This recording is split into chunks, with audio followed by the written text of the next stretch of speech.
Hello and welcome to crick chat with Venkatesh.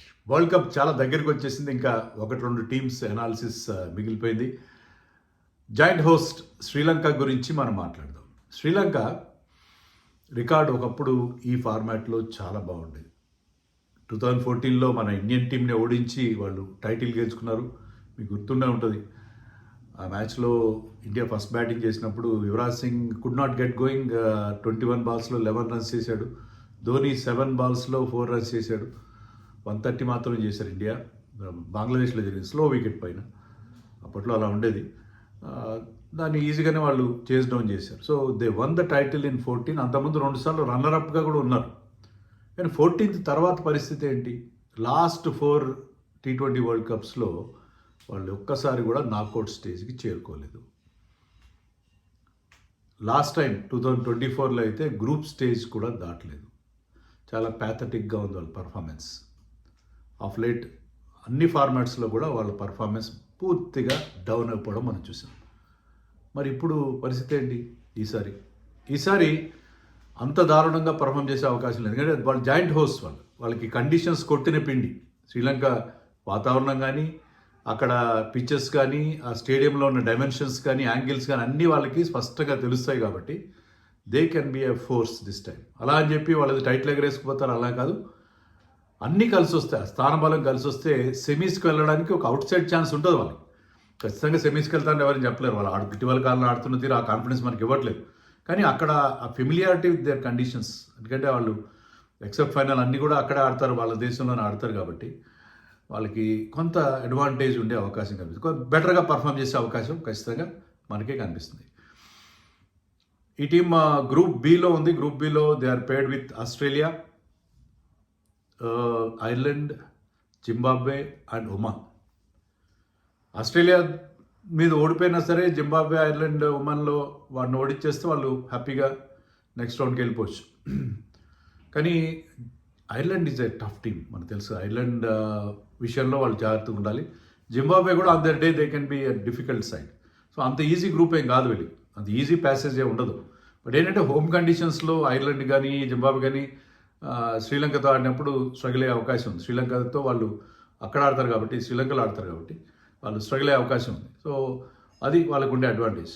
So they are likely to go in to super 8కి వెళ్ళే అవకాశాలు ఎక్కువగానే కనిపిస్తున్నాయి వాళ్ళకి. సూపర్ 8లో కూడా వాళ్ళది ఈజియర్ గ్రూపే ఉంది. ఎందుకంటే ఆ సూపర్ 8 గేమ్స్ కూడా వాళ్ళు అక్కడే ఆడతారు కాబట్టి. ఆ గ్రూప్లో మీకు న్యూజిలాండ్ ఉంది, ఉండొచ్చు. New Zealand, England and course Pakistan ఉండే అవకాశం ఉంది. సో సూపర్ 8లో కూడా వాళ్ళకి ఆ కండిషన్స్ అనుకూలిస్తాయి కాబట్టి శ్రీలంకలో ఉన్న అనుకూలమైన కండిషన్స్తో వాళ్ళు ముందుకెళ్ళే అవకాశం నాకు కనిపిస్తుంది. అంటే ఇట్ ఈస్ ఒక పాసిబిలిటీ. మనకి ఆ కాన్ఫిడెన్స్ అయితే వాళ్ళు ఇవ్వట్లేదు. మరి టీమ్ స్ట్రెంగ్స్ ఏంటి? ఆ స్ట్రెంగ్త్ అదే కదా, మనం ఇంతకుముందు ఇప్పటివరకు చెప్పుకుంటున్న విషయమే స్ట్రెంగ్త్. అదేంటంటే హోమ్ కండిషన్స్ వాళ్ళకి బాగా ఉపయోగపడతాయి. వాళ్ళకి అక్కడ స్లో వికెట్స్ ఉంటాయి, టర్నింగ్ ట్రాక్స్ ఉంటాయి. వాళ్ళు టర్నింగ్ ట్రాక్స్ చేసుకుంటే వాళ్ళకి అది అడ్వాంటేజ్ అయ్యే అవకాశం ఉంది.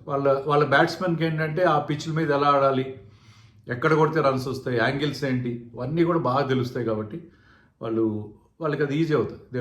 ఇప్పుడు వాళ్ళు గ్రూప్ స్టేజ్లో they will be playing in క్యాండీలో 2 మ్యాచ్లు ఆడతారు.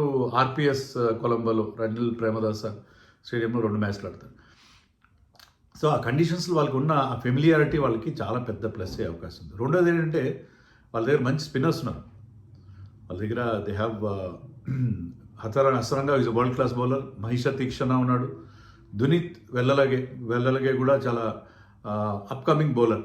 సో వీళ్ళ ముగ్గురు స్పిన్నర్స్ ఉన్నారు. ప్లస్ వాళ్ళకి Kamindu Mendis can bowl spin, Charith Asalanka can bowl spin.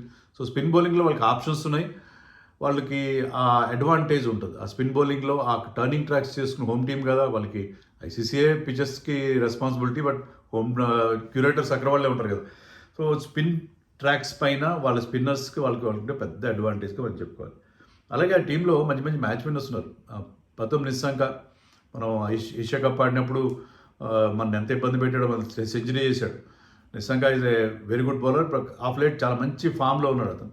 Nissanka కానీ తర్వాత Asalanka is also class player. వాళ్ళిద్దరు పాటు and Kushal Mendis on his day can be very very dangerous. And వాళ్ళ కెప్టెన్ షాన్కా కూడా మంచి ఫినిషర్. మంచి ఫినిషర్ వాళ్ళకి. అలాగే కమింగ్ మెండిస్ ఒక స్టడీ బ్యాట్స్మెన్. సో బ్యాటింగ్లో వాళ్ళకి ఆ టాలెంట్ అయితే ఉంది. వాళ్ళు ఎంత బాగా కంబైన్ అవుతారు, ఎంత బాగా స్కోర్ చేస్తారని పక్కన పెడితే బ్యాటింగ్లో టాలెంట్ అయితే వాళ్ళ దగ్గర ఖచ్చితంగా ఉంది. Weakness inconsistency. చాలా ఇన్కన్సిస్టెంట్ బ్యాటింగ్ లైనప్. అందరూ చాలా టాలెంటెడ్. నేను చెప్పిన పేర్లన్నీ కూడా చాలా టాలెంటెడ్ ప్లేయర్స్ వీళ్ళు. కానీ కుశాల్ పెరీరా కూడా ఉన్నాడు. కుశాల్ పెరీరా కూడా ఎలాంటి బ్యాట్స్మెన్, ఎలాంటి డిస్ట్రక్టివ్ అంటే సనత్ జయసూర్య చూసి లెఫ్ట్ హ్యాండర్గా మారి ఆడిన ప్లేయర్ అతను. On some days he can be as destructive as Sanath Jayasuriya, but not most of the times ఉండదు అట్లా. సో వీళ్ళకి ఏంటంటే చాలా ఇన్కన్సిస్టెంట్ బ్యాటింగ్, కొలాప్స్ అవుతారు. ఒక స్టేజ్లో చాలా బాగుంటారు, ఒకసారి సడన్గా కొలాప్స్ అయిపోయి వాళ్ళు చేతులు ఎత్తేస్తారు. సో ఈ టీమ్ కొంచెం డేంజరస్ టీమ్ అది. తర్వాత ఇంజరీస్ కూడా వీళ్ళకి ఇప్పుడు వాళ్ళ ఫాస్ట్ బౌలర్స్ అందరూ ప్రతి రానా ఎప్పుడు ఇంజరీ కన్సర్న్స్ ఉంటాయి.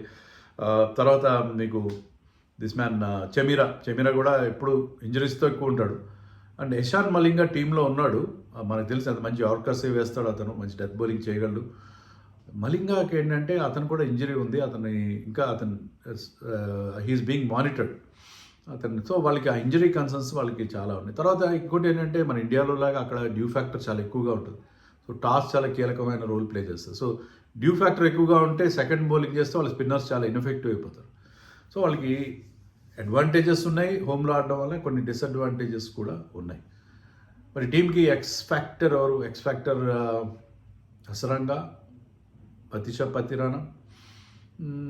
పతిరానా ఏంటంటే అతను యాక్షన్ మాడిఫై చేసుకున్నది. ఇప్పుడు ఈ మధ్యకాలంలో మంచి పేస్ పికప్ చేశాడు. మళ్ళీ మన ఇంగ్లాండ్తో జరిగిన సిరీస్లో లేటెస్ట్గా ఇంగ్లాండ్తో వీళ్ళు ఒక T20 సిరీస్ ఆడారు శ్రీలంక. దాంట్లో ఈజ్ ఇంప్రెసివ్.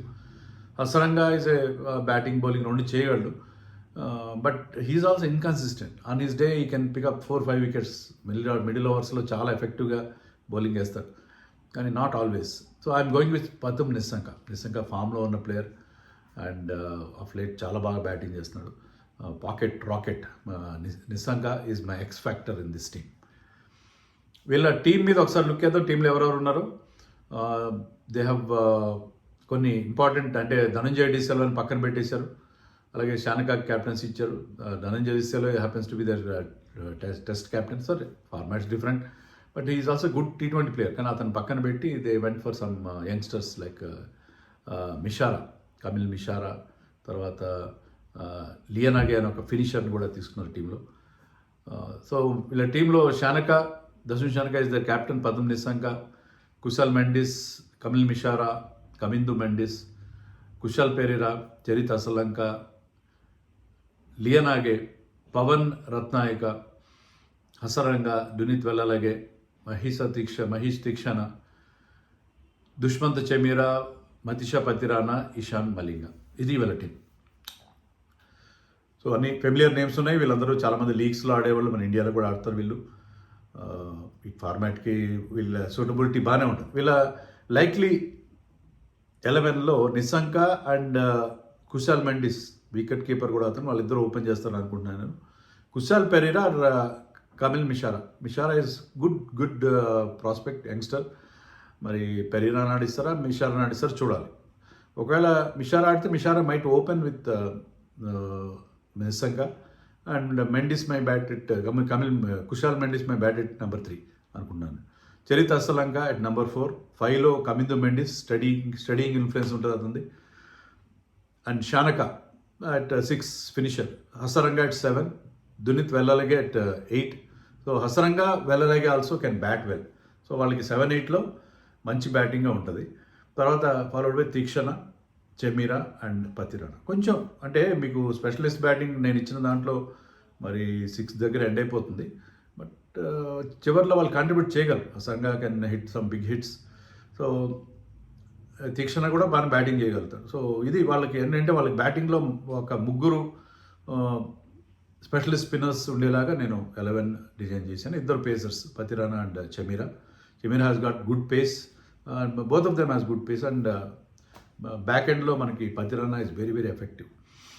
సో ఒకవేళ స్పిన్కి అంతగా అనుకూలంగా లేకపోతే ఒక స్పిన్నర్ని డ్రాప్ చేసి దే మైట్ వెళ్ళలేగే లాంటి స్పిన్నర్ ఒక డ్రాప్ చేసి they can go for Eshan Malinga ఫీజ్ ఫిట్. సో ఇది వాళ్ళ లైక్లీ 11 ఉండే అవకాశం ఉంది. సో వీళ్ళు నేను చెప్పినట్టుగా స్థానబలం బాగుంటే, స్థానబలం వాళ్ళకి వర్కౌట్ అయితే, conditions familiarity, local crowd support, ఇవన్నీ వాళ్ళకి అనుకూలిస్తే దే మైట్, అంటే వాళ్ళు సెకండ్ రౌండ్కి అయితే వెళ్తారు, సూపర్ ఎయిట్కి వెళ్ళే అవకాశం బాగానే ఉంది. అక్కడి నుంచి కూడా ప్రోగ్రెస్ కావాలి, ఈజియర్ గ్రూప్లో ఉన్నారు కాబట్టి సూపర్ ఎయిట్లో వాళ్ళు సెమీస్కి వెళ్ళడానికి అవుట్ సైడ్ ఛాన్స్ ఉంది. కష్టం, not so easy, but conditions కలిసి వస్తే వాళ్ళు సెమీస్కి వెళ్ళే ఒక ఛాన్స్ కనిపిస్తుంది. అంటే ఇన్ని రోజులు 4 వరల్డ్ కప్స్ నుంచి ఉన్న డిసప్పాయింట్మెంట్ ఈ ఫార్మాట్లో దాన్ని దాటుకొని కాస్త ముందుకెళ్ళే అవకాశం కొంత కనిపిస్తుంది. కొంత మిడిమిడిమైన ఆశ ఉండాలి కదా, ఆశ అనేది చాలా అవసరం. సో ఈసారి they can have some hopes on semi-final, but not entirely. ఏమంటారు మీరేమనుకుంటున్నారు? సెమీస్కి వెళ్తారు వీళ్ళు? కామెంట్స్లో చెప్పండి.